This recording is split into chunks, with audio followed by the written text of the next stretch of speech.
શાસ્ત્રીજીને હું નિવેદન કરું. નમસ્તે પુરુષમ તુ આદ્યમ નમસ્તે તુ પુરુષમ આદ્યમ ઈશ્વરમ પ્રકૃતિ પરમ અલક્ષ્ય સર્વભૂતાનાં અંતર્બાહી સ્થિતમ.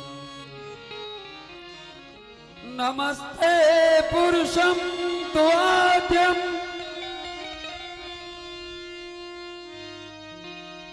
ઈશ્વરમ પ્રકૃતિ પરમ અલક્ષ્ય સર્વભૂતાનાં અંતર્બાહી સ્થિતમ.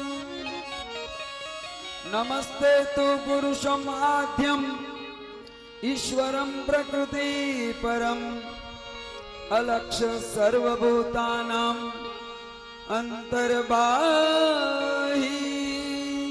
સ્થિતમ. એવા પરમાત્મા આ સંતોના રૂપે આવ્યા. હેના રૂપે આવ્યા?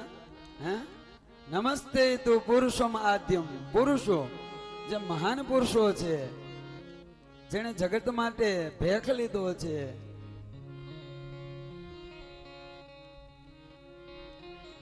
જગતની માટે જે દીવા દાંડી છે, આ ભવનગરીમાં આ રોડમાં ભટક્યા હોય, પણ ભટકવી ક્યારે? હે કિલોમીટરનું પેલું ન હોય તો મને ભટકે ને, પછી પૂછવું પડે, એ ભાઈ આ વિસાવદરનો રોડ છે ને? હે પણ ઓલું હોય તો એમાં ધરતીમાં જ્યાં જ્યાં આશ્રમો આવે ને, ભવસાગરમાં આપણે જાવું ક્યાં? વૈકુંઠ. હે પણ ભટકવી ને એટલે હું જાવે ને ત્યાં તો થોડાક હાલો, ત્યાં તો એક ઓલિયો બેઠો હોય, હરિઓમ હરિઓમ, કોઈ હર હર નો નાદ કરે, કોઈ મહાદેવ કોઈ મહાદેવ. હે આ સૌરાષ્ટ્રની ધરતી તો જોવો.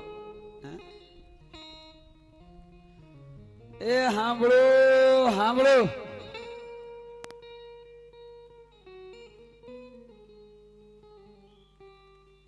ભગવાન કેવા છે?